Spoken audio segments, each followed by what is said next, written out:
नमस्कार दोस्तों, मैं हूं आपका अपना स्थित पेंटर शिवानी और आप देख रहे हैं देसी चौपाल। आज हम पहुंचे हैं शिवानी मंडी के अग्रसेन भवन में। तो यहाँ पे चौधरी बहादुर सिंह विचार मंच कार्यकर्ता चर्चा समारोह है। शिवानी ब्लॉक के सभी सम्मानित कार्यकर्ताओं का मतलब ये स्वागत के लिए ये प्रोग्राम रखा गया है, जिसमें पूर्व कमिश्नर जगदीप सिंह जी जो मुख्य अतिथि हैं। जो आज का जो ये जो विचार करने का जो इनका मतलब मेन ये मंच रखा गया है, और आज जो मतलब कार्यकर्ता जो भी है तो उनके बारे में मतलब कोई आगे की जो रणनीति है तो श्री कमिश्नर जगदीप सिंह जी वो बताएंगे कि भी मतलब आगे क्या रणनीति रहेगी जो चुनाव को लेके। आज का जो उद्देश्य क्या इसका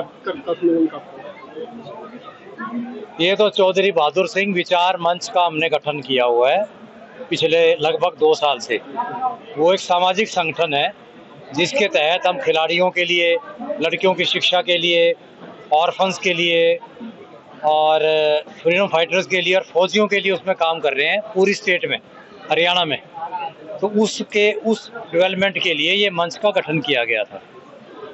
उस मंच की गतिविधियों के बारे में आज बताने का था, और कुछ हमारे जो सारे कार्यकर्ता जो 25 साल से मेरे पिताजी चौधरी बहादुर सिंह पूर्व शिक्षा मंत्री के साथ रहे हैं, उनसे दिल से जुड़े हुए हैं। ये पारिवारिक कार्यकर्ता चर्चा समारोह था, जिस समारोह में अपने साथियों की राय भी लेनी थी और उनको अपनी राय देनी भी थी। इस तरह के प्रोग्राम मैं 4 ब्लॉक्स में करूँगा।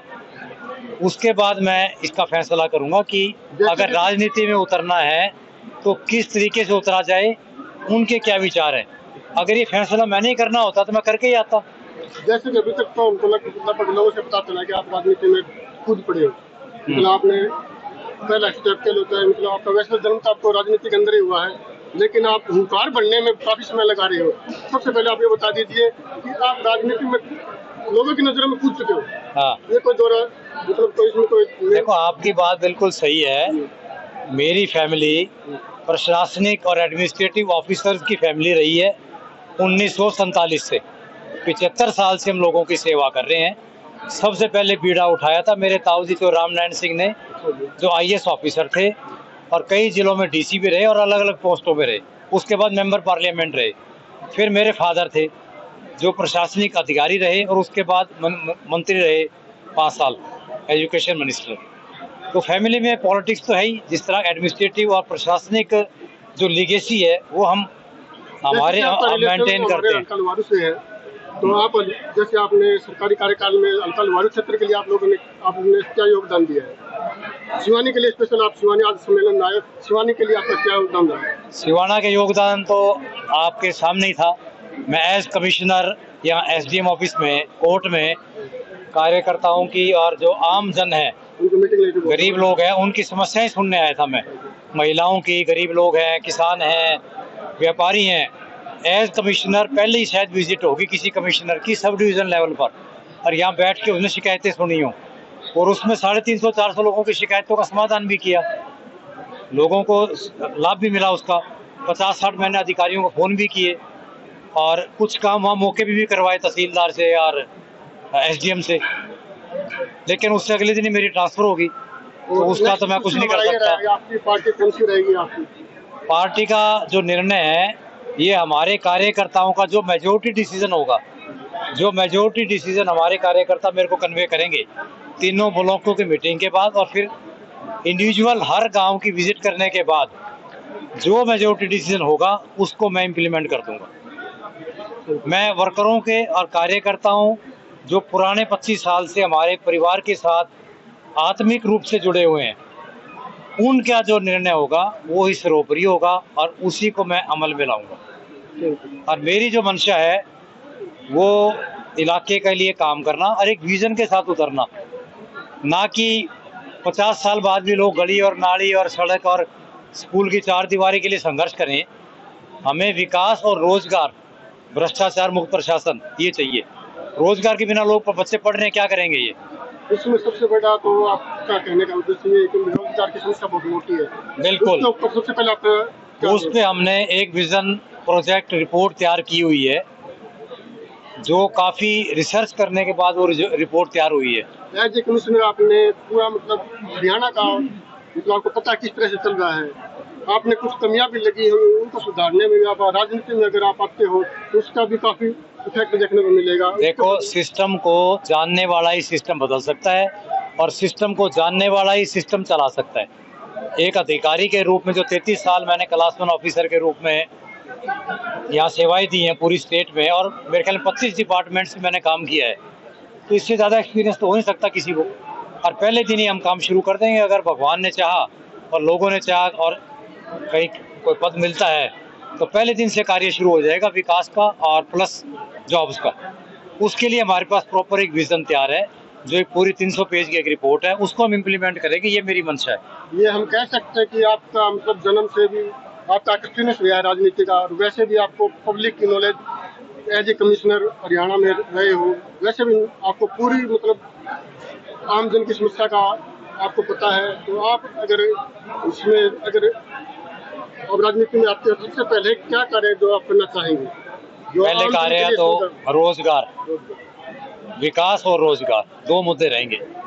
मतलब मैं ये नहीं चाहूँगा कि हम अगर भगवान हमें को शक्ति देता है लोगों की मदद से, तो मैं ये नहीं चाहूँगा भी किसी नाली गली सड़क और छोटे मोटे कामों के लिए वो अधिकारियों के या नेताओं के चक्कर ना काटें। ये मेरी मंशा है, मतलब उससे मैं उनको मुक्ति दिलाना चाहता हूँ। मतलब आज भी गांव का छोटा जमींदार है या शहर का कोई आदमी है, उसी चक्कर में चक्कर उलझा पड़ा है, गली नाली सड़क चार दीवारी, इससे बाहर निकले हो और आगे की सोचते, अपने परिवार की सोचते, बच्चों को आगे कैसे बढ़ाना है, उनको कैसे पढ़ाना है, अच्छी शिक्षा ले, हॉस्पिटल हमारे अच्छे हों, दूर ना जाना पड़े। तो ये मेरी मंशा है। वैसे ही सरकार ने देखा काफी स्कूलें जो है मर्ज कर दिए गए, काफी स्कूलों में स्टाफ नहीं है, उसके बारे में शिक्षा का आपने चर्चा छेड़ी, तो उसके बारे में तो शिक्षा का पहले एक योजना थी चिराग योजना, और एक 132 के 134 के तहत बच्चों को स्कूल में प्राइवेट स्कूलों में दाखिला दिया जाता है, वो बंद करके चिराग योजना शुरू की जाए, उसके बारे में देखो, मैं किसी भी सरकार की या दूसरी के बारे में कमेंट्स नहीं करना चाहता। ना हमारी एक पॉलिसी है कि हम पॉजिटिव पॉलिटिक्स करते हैं, नेगेटिव पॉलिटिक्स नहीं करते भी। ना आपने देखा होगा हमने या मेरे पिताजी कभी किसी अपने विरोधी नेता का या किसी नेता का स्टेज पे हम चर्चा नहीं करते, ना उसके बारे में कोई दुष्प्रचार करते, ना उसके बारे में कोई नेगेटिव व्यूज देते। हमारा तो है कि मेरे फादर जब एजुकेशन मिनिस्टर थे उस टाइम हरियाणा में हाईएस्ट अगर स्कूल किसी एक कॉन्स्टिट्यूंसी में नए बने या अपग्रेड हुए या कॉलेज बने, वो लुहारू हल्का था। उसी को, उनके सपनों को हम आगे लेके जाएंगे और उसी पूरी पार्टी को आगे लेके जाएंगे और मंत्री जी के, मेरे पिताजी के सपनों को साकार करेंगे। धन्यवाद। Thank you. मैं सभी का, जो हमारे पारिवारिक साथी हैं, माताएं बहनें, सभी का मैं दिल से आत्मा से बहुत बहुत धन्यवाद करना चाहूँगा कि जिन्होंने इतने कम शॉर्ट नोटिस पे एक मैसेज के ऊपर यहाँ पर जो इतनी एक भारी संख्या में यहाँ पे आपने उपस्थिति दर्ज करवाई, उससे हमारा दिल खुश हो गया और एक आत्मा में ये शांति मिली कि जो 25 साल से लोग, हमें लगता नहीं था कि इतनी बड़ी हमारी एक कार्यकर्ता मीटिंग होगी।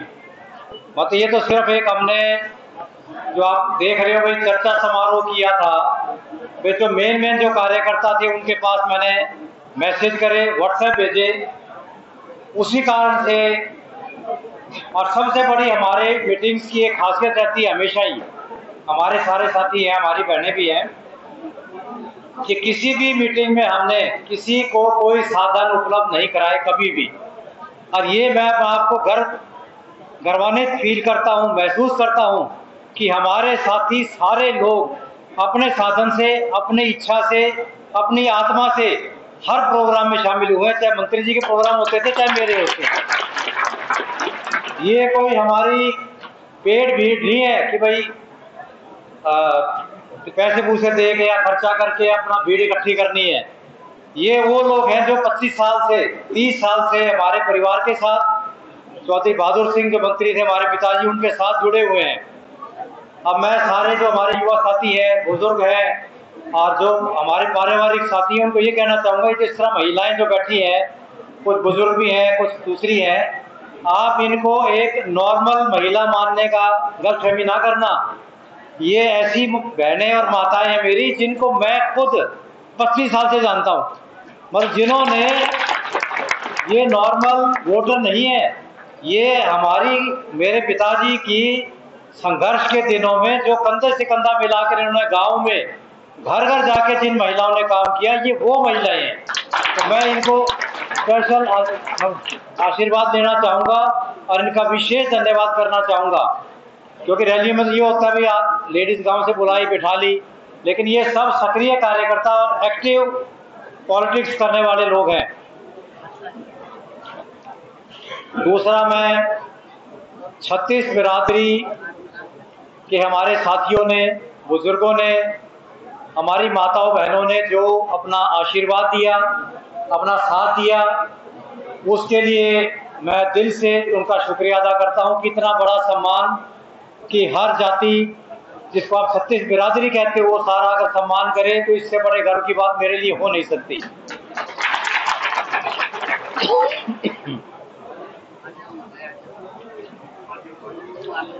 सामाजिक रूप से तो देखो प्रोग्राम हमारे होते रहे, कभी हम बहन जीत कौर के घर गए, कभी रजनी बहन जी के गए, कभी सतपाल के घर गए, कभी किसी साथी के घर गए, प्रमोद के घर गए, रामनिवास जी के गए, कंवर भान जी के गए, तो इतने साथी बैठे हैं। लेकिन सामाजिक प्रोग्राम था, किसी का शादी का था, कोई किसी की पार्टी का समारोह था, उसमें लेकिन एक जो इस तरह का कार्यक्रम था कि एक राजनीतिक रूप से और एक सामाजिक रूप से कार्यक्रम जो आयोजित किया जाएगा, उसमें जो पहली बार पिछले लगता है मेरे को 8-10 साल बाद ऐसी कोई मीटिंग हो रही है, लगभग 8 या 10 साल बाद, जो एक सामाजिक और राजनीतिक रूप के कारण ये मीटिंग हो रही है। उसके लिए जो आप लोगों ने समर्थन दिया, साथ दिया, उसका मैं बहुत बहुत दिल से आभारी हूँ और धन्यवाद करता हूँ। और जो जिस तरह का 36 बिरादरी ने मान सम्मान किया, तो मैं उसका तो ये स्पेशल कहना चाहूँगा कि मंत्री जी की सोच यही रही, जिससे आप लोग सारे सहमत रहेंगे। अभी हमारे आदरणीय जो ईश्वर सिंह जी ने बताया, शिव प्रकाश जी ने बताया कि भाई गरीब अमीर जाति पाति सबका भेदभाव खत्म करके सबको साथ लेके चलने की जो नीति थी, वो मंत्री जी ने हमें शिक्षा दी कि कोई जाति नहीं, कोई भेदभाव नहीं, कोई गरीब नहीं, कोई अमीर, जो आपका साथी है वो आपका साथी है, जो आपका पारिवारिक आदमी है पारिवारिक आदमी है, चाहे उसका कितना बड़ा रुतबा है, चाहे वो गरीब किसान है, चाहे छोटी मोटी खेती करता हो। ये बहुत बड़ी एक उनकी विरासत हमें मिली है और उस विरासत को ही हम आगे बढ़ा के जाएंगे और आगे ही भविष्य के लिए उस पर नींव रखेंगे उस चीज को।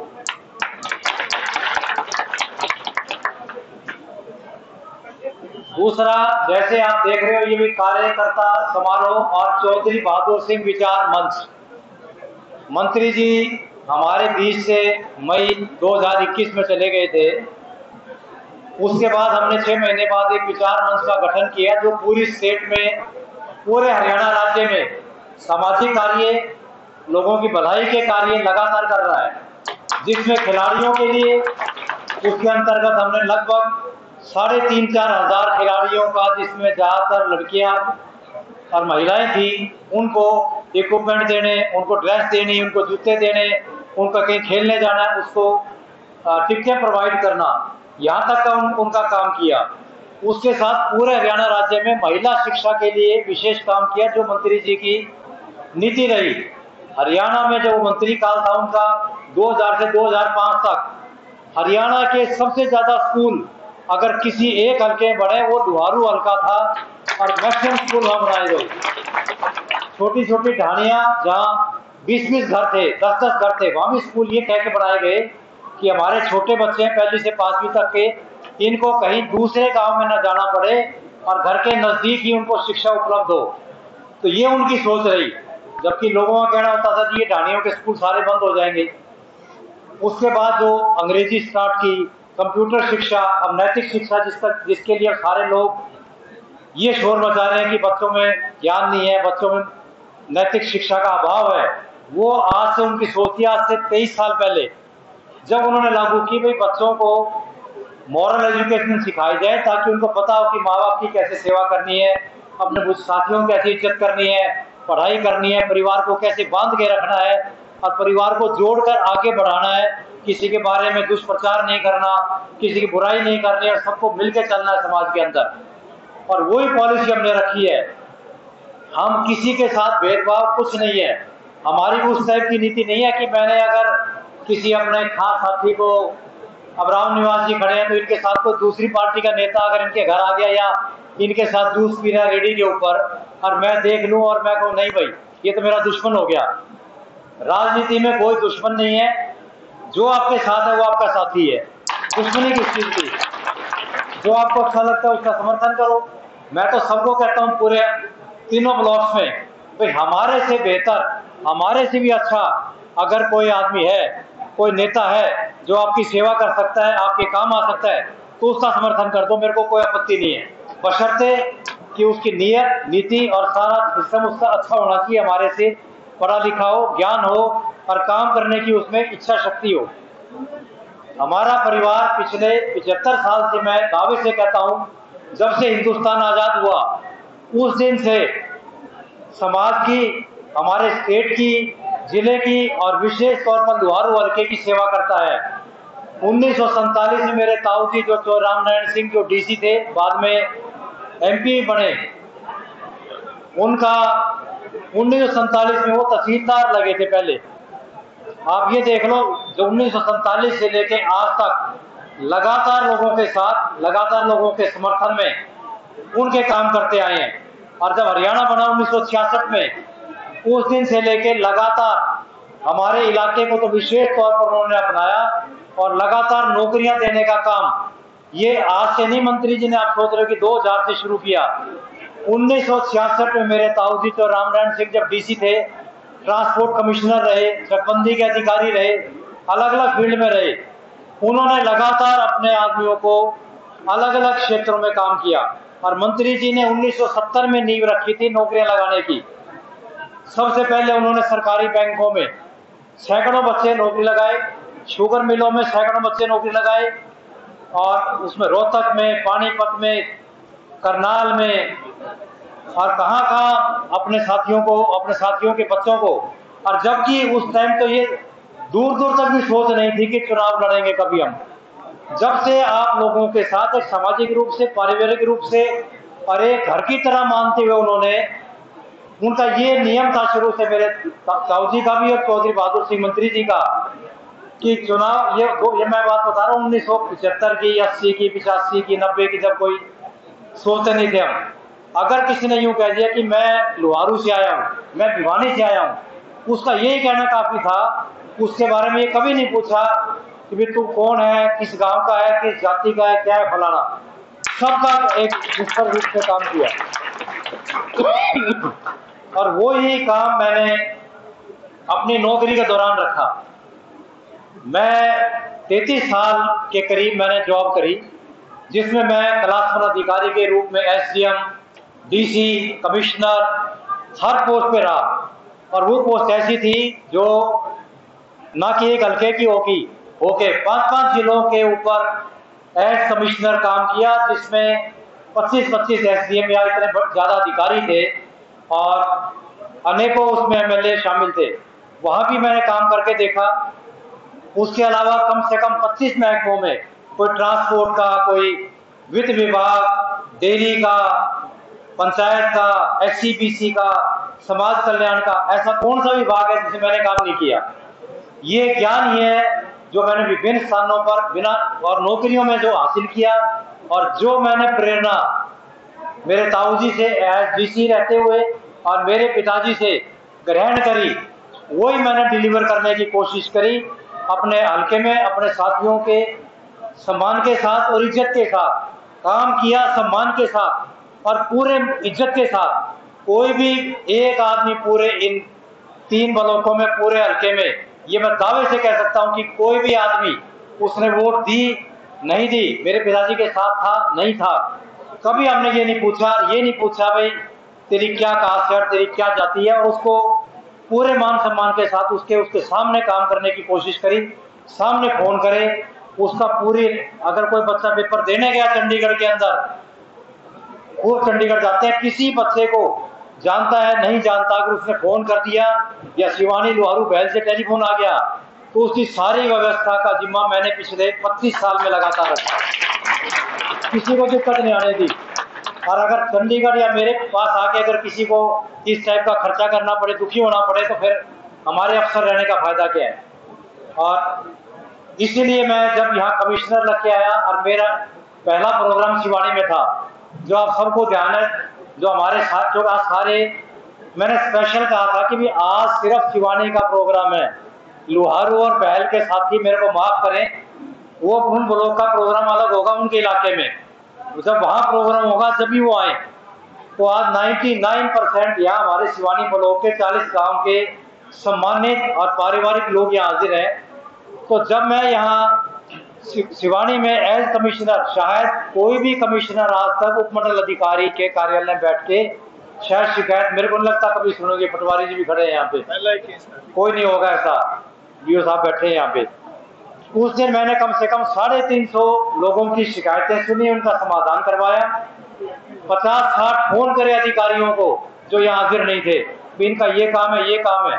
छोटा सा काम एफिडेविट दस्तखत करवाना कोई काम नीति श्रेणी में नहीं आता, वो 40 एफिडेविट यहाँ पड़े तहसील में, जो तहसीलदार को बिठा के उसी टाइम करवाए। और जबकि जो उस दिन 400-500 लोगों की शिकायतें सुनी और उसमें से मैं 70% को जानता भी नहीं था, आम गांव के आदमी थे। तो मैं यहाँ एज कमिश्नर लोगों की सेवा करने, लोगों के काम करने आया था, लेकिन वो इतनी ज्यादा आप लोगों ने मान सम्मान उस दिन कर दिया कि कोर्ट में आया तो वहां 2000 आदमी हमारे साथी थे, 200-250 गुलदस्ते दे दिए। तो मेरी तो अगले दिन मैं गया रोहतक, तो नेक्स्ट डे मेरी बदली हुई मिली। लेकिन कोई दिक्कत नहीं, मेरे को इस बात की खुशी रही कि मैं जो भी समय मैंने कमिश्नर, डीसी, एसडीएम के रूप में बिताया, किसी साथी को मैंने मायूस नहीं होने दिया, चाहे मैं फरीदाबाद था, करनाल था, कैथल था, रोहतक था, जींद था, जहां भी जो साथी आ गया। और दूसरा फिर मैं कहता हूं, देखो जिस आदमी को ज्ञान होगा, इस बात से तो आप सारे सहमत रहोगे, जिस आदमी को ज्ञान होगा सिस्टम का, सिस्टम को जो जानने वाला व्यक्ति है वही सिस्टम को सुधार सकता है और वही सिस्टम को बदल सकता है। अब एक आप बिल्कुल अनपढ़ आदमी को कोई मंत्री, एमएलए या कोई ऐसा पद दे दे, उससे आप क्या उम्मीद करोगे? क्या कि वो थाने में फोन कर सकता है? क्या तहसील में फोन कर सकता है? वो हमने 2005 के बाद सरकार में शामिल नहीं, हम सबसे बड़े गर्व की बात है कि 25-20 साल से आप लोग जो हमारे परिवार के साथ 2000 में जुड़े थे 25 साल पहले, वो आज भी एज इट इज जैसे थे वैसे ही है। ये हमारे लिए इससे बड़े गर्व की बात नहीं हो सकती। इसके लिए मैं भगवान का विशेष तौर पर शुक्रिया अदा करना चाहूंगा कि परमात्मा ने इतना बड़ा आशीर्वाद हमारे परिवार पे दिया कि जो आप लोगों का मान सम्मान, इज्जत, प्यार और आशीर्वाद लगातार मिलता रहा। तो एक हमेशा मैं कहूंगा, किसी आदमी को आगे लेके आओ, लेकिन लेके उसको आओ जो आपकी तकलीफ सुन के उसको सॉल्व करने की, हल करने की क्षमता रखता हो। अब मैंने 25-30 डिपार्टमेंटों में काम किया है, कमिश्नर से बड़ी हमारी आईएएस में कोई पोस्ट नहीं। और आपके लिए खुशी की बात यह कि पूरे हल्के में आपका अकेला मैं ही इस पोस्ट पे पहुंचा हूं, कमिश्नर के रैंक पे कोई नहीं आज तक आया यहाँ पे। जहां हमारे परिवार में 1970 में डीसी रहे, 1968 में मेरे ताऊ जी, तो आप देखो कितना लंबा अरसा हमने अफसरशाही में बिताया है। और आज भी हमारे परिवार के कम से कम 30 अफसर ऐसे हैं जो क्लास 1 जो आप लोगों की सेवा के लिए तत्पर हैं। और दूसरा, आज भी पूरे हिंदुस्तान में कम से कम किसी अफसर को, किसी अधिकारी को, किसी महकमे का हो, उसको टेलीफोन करने की क्षमता अगर कोई रखता है इस हल्के में, तो मैं गर्व से कह सकता हूँ आपके आशीर्वाद से मैं ही रखता हूँ। आप चाहे मद्रास में टेलीफोन कराओ, चाहे गुजरात में कराओ, सारे हमारे अधिकारी, कोई मेरे बैच का है, कोई मेरे साथी है, किसी ने मेरे साथ ट्रेनिंग करी है, किसी ने कुछ किया है। तो ये एक ऐसे आदमी का चुनाव होना चाहिए जो पढ़ा लिखा हो, सुलझा हुआ हो, आपकी समस्या सुन सके और जिसको करने की क्षमता रखता हो। अब मैं बड़ा हैरान होता हूँ कि हिंदुस्तान आजाद हुए 75 साल हो गए, हरियाणा बने भी 54-55 साल हो गए, आज भी बताओ मेरी नाली नहीं बनी, मेरी गली टूट गई, मेरे पानी नहीं आ रहा, गंदा पानी नाले का आ रहा है। आज बिजली नहीं है, अस्पताल में अल्ट्रासाउंड की मशीन नहीं है, मास्टर नहीं आ रहा स्कूल में। मतलब 75 साल बाद भी अगर आप इन्हीं चीजों में छोटी मोटी उलझे रहोगे तो आगे की प्रोग्रेस कैसे होगी? बच्चों के लिए क्या सोचोगे? अपने अगली जो पीढ़ी है उसके लिए क्या सोचोगे? किसी में उलझे रहो, कोई मंत्री आएगा, एमएलए आएगा, कोई हमारे जैसा अफसर आएगा, उसको आप यही कहोगे देखियो जी मेरी नाली टूट गई। अरे नाली टूटना, गली बनाना ये अधिकारी का, जो आपका लोकल जो नेता होते हैं उनका फर्ज है। इन चीजों से तो आपको मैं गारंटी से कहता हूं, अगर सत्ता मिलती है भगवान की दया से, तो इन चीजों के लिए तो एटलीस्ट आपको नहीं आना पड़ेगा, ये गारंटी मान के चलना है। अगर 75 साल बाद भी आप गली नालियों के लिए आओगे तो फिर लानत हमारी उस पर, क्या अफसर है और क्या फिर नेता बने और क्या मंत्री बने अगर बनते हैं तो मतलब हमें तो ये होना चाहिए कि आगे जनरल विकास हम करें, उसके लिए हमारी प्लानिंग क्या हो, हमारी आगे की नीयत क्या हो और किस तरह की आप एक पॉलिसी ड्राफ्ट करके आप आपके सामने रखें। अकेले अब इन कामों में उलझ के आप कुछ नहीं करा पाओगे। मुश्किल से मौका मिलता है किसी एक आम आदमी को किसी नेता के पास, अफसर पर जाने का, उस दिन वो अपनी दरखास्त देता है कि देखियो जी मेरी 2 नाली टूट गई या मेरी गली में 2 पत्थर पड़े हैं, तो मतलब क्या काम कराओगे आगे? और मैं तो ये चाहता हूँ रोजगार और आय का साधन, रोजगार नहीं मिलेगा और भ्रष्टाचार मुक्त प्रशासन, मतलब अगर एक एफिडेविट के लिए भी आप 200 रुपए दे रहे हो तो फिर तो उससे बड़ी बुरी बात हो नहीं सकती ना। और रोजगार पर स्पेशल हमने ध्यान देना है और मंशा ये है कि रोजगार इंडस्ट्रीज लगे पॉलिसी के तहत। मंत्री जी ने उस टाइम बढ़ाई थी तीनों ब्लॉकों के लिए 3 इंडस्ट्रीज, जिसमें 8-10 हजार बच्चों को नौकरी का प्रावधान था, लेकिन वो बीच में सरकार का चलेगी तो दिक्कत रहेगी। हमने वो एक सारा ड्राफ्ट बना रखा है, बल्कि बना के तो मेरे को मेरे छोटे भाई संदीप सिंह जो एसडीएम है महेंद्रगढ़ में, उसने दिया था। 300 पेज का वो ड्राफ्ट है, उसमें एक एक चीज हमने प्लान कर रखी है भाई, किस तरह नौकरी सरकारी प्राइवेट आपके घर के नजदीक मिले। अब बच्चा आपने भेजा गुजरात, तनख्वाह मिल रही है 12,000, मतलब 15,000 के लिए वो जामनगर जा रहा है, कोई उसमें हैदराबाद में बैठा है बच्चा, माँ बाप यहाँ परेशान है। अब ये जो लॉकडाउन लगा जब, तो क्या बच्चों की हालत थी, मैंने कम से 25-30 बच्चों को अकेले हैदराबाद से मैंने निकलवाया अफसरों कह के, मतलब इतनी मुश्किल हालत हो गई थी उनकी। तो बताओ अगर घर के पास हमें 20,000 की नौकरी मिल जाए, फैक्ट्री लग जाए हमारी, तो क्या दिक्कत है? किसने धक्के खाने हमने दूसरी जगह जहां आप भी परेशान रहे। तो मेरा लक्ष्य ये है कि जो हमारे परिवार हैं, एक परिवार में एक जॉब किसी माध्यम से, सरकारी हो, सेमी गवर्नमेंट हो, निजी हो, सेमी गवर्नमेंट इंडस्ट्री हो, उसमें लगनी चाहिए, ताकि वो घर के पास रहे, अपने माँ बाप की आंखों के सामने रहे और माँ बाप की और अपने परिवार की सेवा भी कर सके। हैदराबाद में और जामनगर में, सूरत में जाके 15,000 में वो खुद खाएगा रोटी या घर में देगा पैसे। तो मेरी ये मंशा है और मेरे को ये एक मौका इसलिए चाहिए कि ताकि जो मंत्री जी के सपनों का लुहारू बनाना था, जिसमें कुछ कमियां रह गई थी, उनको हम पूरा करें, उनको आगे लेके जाएं। और ये भी नहीं कोई हमें इस पोस्ट के साथ चिपकना है भाई, एमएलए एक बार बन गया भाई, दूसरी बार भी, तीसरी बार भी। एक बार ढंग से बन जाओ, अगर नीयत ठीक हो तो 5 साल बहुत होते हैं, दोबारा कोई खास जरूरत नहीं होती 5 साल मंत्री रह लो तो, उसके बाद तो अपना अपना काम चलता है सारा। और हमारे जो इतने मजबूत साथी हैं, युवा साथी यहाँ खड़े हैं, किसी ने एमए कर ली, कोई लॉ कर रखी है, किसी ने बीए कर ली, कोई आईटीआई पास है, घूम रहे सड़कों पे। अगर एमए पीएचडी करके खेत में काम कर रहा तो 10वीं के बाद क्यों नहीं कर लिया? वो ज्यादा बेहतर था फिर। तो इसके लंबा भाषण तो नहीं दे दिया मैंने ज्यादा, क्योंकि आपको भी देखो 2-2.5 घंटे हो गए, बोर तो नहीं हो गए सारे? अच्छा, मैंने कहा कहीं चाय पानी को खोखला वाला चुटकला तो नहीं हो गया? पर यहाँ बाई चांस कोई कुत्ता एंटर नहीं किया किसी कुत्ते ने, तो इसलिए ठीक जान बची हुई है। तो मैं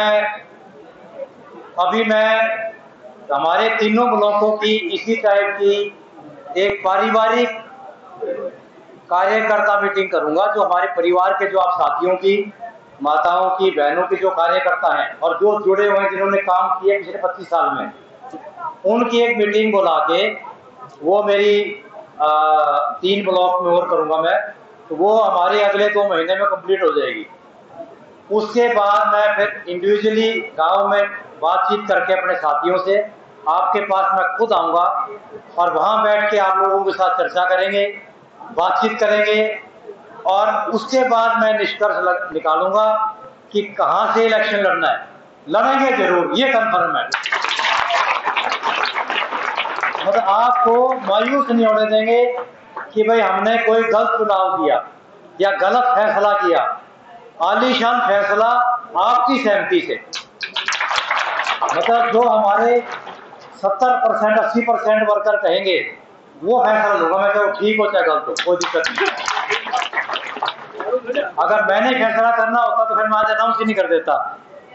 तो इसलिए अब कोई दिक्कत नहीं है और बहुत बढ़िया तरीके से, क्योंकि मंत्री जी के साथ 2014 में आप लोगों ने इतनी मेहनत करी और एक बात गड़बड़ होगी, नहीं तो रिकॉर्ड तोड़ वोटों में हरियाणा में आपने जिताना था उनको, वो थोड़ी चूक होगी, चलो होगी तो होगी, कोई बात नहीं।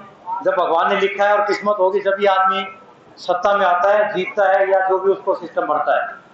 तो आपको अब ये 2 महीने बाद मैं आपके पर्सनली मिलूंगा और हफ्ते 10 दिन में मैं सारा ये जो 40 गांव है, एक दिन में 2 या 3 1-2 गांव करके वो सारे कवर कर देंगे। मतलब एक दिन में जो 400 300 चाय करता था मैं बड़गा में, मेरे याद है हमारे साथी बैठे हैं सारे, इन्होंने एक दिन में 275 चाय करवा दी। मैं यार मारोगे क्या तुम मेरे को? ये 2014 की बात है, क्यों गौरवान जी? ये बैठे हैं सारी फौज हमारी, चंद्रमोहन एंड कंपनी सारी, राहुल है और है। तो मतलब अब लोग कहते हैं कि मैंने 40 चाय कर ली। अरे ये 300 का रिकॉर्ड तुमने तोड़ रखा है। अरे मैंने ब्रेक लगाई, माफी मांगी, जब गांव से निकला मैं 11:30-12 बजे रात को। तो ऐसा नहीं है, तो बिल्कुल शांति से मिलेंगे, शांति से करेंगे। और मेरा मन ये है कि जो इन 20 सालों में गैप आया है, हमारे कई वर्कर थे, मैंने आज देखा कई दिनों बाद मुलाकात हुई।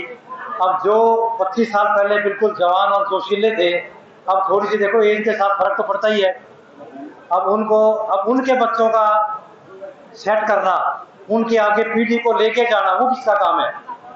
मैं तो आराम से, जो हमारे पिछले वक्ताओं ने कहा कि भाई मैं तो आराम से कमिश्नर बन गया, ठीक है, बच्चे मेरे सेट है, मेरे को सरकार से कोई काम नहीं, मैं तो आराम से बैठ के चंडीगढ़ एंजॉय करूंगा, ताजी बैठूंगा।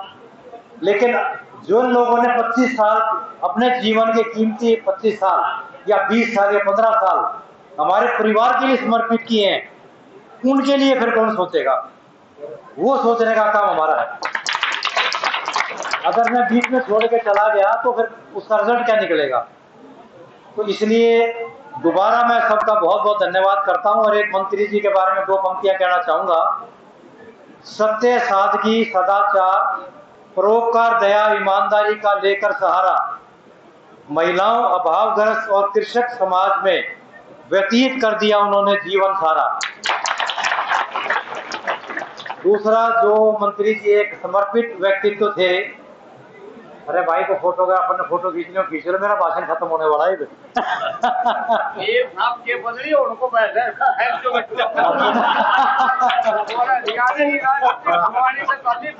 लेके आज तक चलो ये देखो, हमारे प्रधान जी ने अच्छा याद दिलाया कि मेरे से कई साथियों ने क्वेश्चन किया, भाई आपने लोहारू से शुरुआत क्यों नहीं की? लोहारू हल्का कहते हैं इसको। मैंने कहा शिवानी हल्का जब से हमारे इसमें शामिल हुआ लोहारू में, जब से मेरा फेवरेट हल्का है और मेरा पसंदीदा हल्का है बिल्कुल। और इस बार इस ब्लॉक से, शिवानी ब्लॉक से रिकॉर्ड बनाएंगे जो लोग याद करेंगे पूरे हरियाणा का, ये मेरी गारंटी है। एक सत्य की राह पर जग में जब चलता है कोई ईमानदार, ये मंत्री जी के लिए 2 शब्द है। सत्य की राह पर जग में जब चलता है कोई ईमानदार व्यक्ति, अनुकरणीय होते हैं उसके किए गए उपकार जिस काम में वो लगे रहे, लगातार बिजी रहे। और जो उन्होंने इतना बड़ा आप लोगों के साथ एक पारिवारिक गठन तैयार किया, संगठन तैयार किया, ये कोई पेड सर्वेंट नहीं है हमारे कि मैं इनको तनख्वाह देता हूं हर महीने तो इसलिए खड़े हैं। अपना खुद का खर्चा, खुद की गाड़ी, खुद का साधन और अपना पूरा दिन निकालना। खाली कोई नहीं है, किसान भी बिजी है, माताएं भी बिजी है, बहनें भी बिजी है, हमारे युवा साथी बिजी हैं, लेकिन पूरा दिन निकालना और अपने गांव से अपने साधनों में अपने खर्चे से आना, उससे बड़ी आशीर्वाद और एक सम्मान की बात मेरे और मेरे परिवार के लिए इससे बड़ी नहीं हो सकती। और इसके लिए मैं सारी उम्र आपका धन्यवादी रहूंगा। और एक अपील और करना चाहूंगा, जैसे कि अपने सरपंच पूर्ण सिंह जी ने कहा कि छोटा भाई जो एसडीएम था महेंद्रगढ़ से, उसने इलेक्शन लड़ा, टाइम कम था उसके पास, 1.25 महीने में उसने सारा ये किया। मैं सारे साथियों से इसलिए कहना चाहूंगा, पिछली बार भी सिवानी के कम से कम 400-500 हमारे कार्यकर्ता, जिनके वहां रिश्तेदारी थी, दोस्ती थी, कोई बिजनेस का सिस्टम था, वो सिवानी से उठ के अपने साधन से, ये मैं अपना साधन बार बार इसलिए कह रहा हूँ कि और नेता तो तनख्वाह दे के आगे कर रखे हैं आजकल, वही नारे लगाते हैं, वही सब कुछ करते हैं काम। गांव में प्रोग्राम कराने, 40 चाय करानी है, चल भाई पकड़, सेठ जी को कह दिया भाई सारा काम करते, खाना करेगा कौन भाई, ये राहुल करेगा, ये विकास करेगा, ये करेंगे प्रोग्राम। तो वहां जिसका भी कोई साथी, रिश्तेदार, पारिवारिक हो, तो 1 साल रह गए इलेक्शन में, तो आप महेंद्रगढ़ में भी जरूर एक अपने विजिट करें। ये मेरी निजी प्रार्थना है, इच्छा ये है कि अपने आप को 2 एमएलए और 2 मंत्री दिए जाए हल्के के, ताकि काम की दिक्कत ना आए। क्योंकि मेरा तो क्लियर है, मैं अगर आपके प्रॉपरली तसल्ली से नौकरियां और काम नहीं कर पाया ना, तो मैं फिर 29 का इलेक्शन ले लूंगा, ये भी गारंटी मान ली हो, तो पहले बता दिया मैंने। जो करना है 24 में कर देंगे। और सभी का पुनः बहुत बहुत धन्यवाद और सबका बहुत बहुत आशीर्वाद। जय हिंद, भारत माता की, भारत माता की, भारत माता की। चौधरी बहादुर सिंह अमर रहे, चौधरी बहादुर सिंह अमर रहे। बहुत बहुत धन्यवाद। जय हिंद।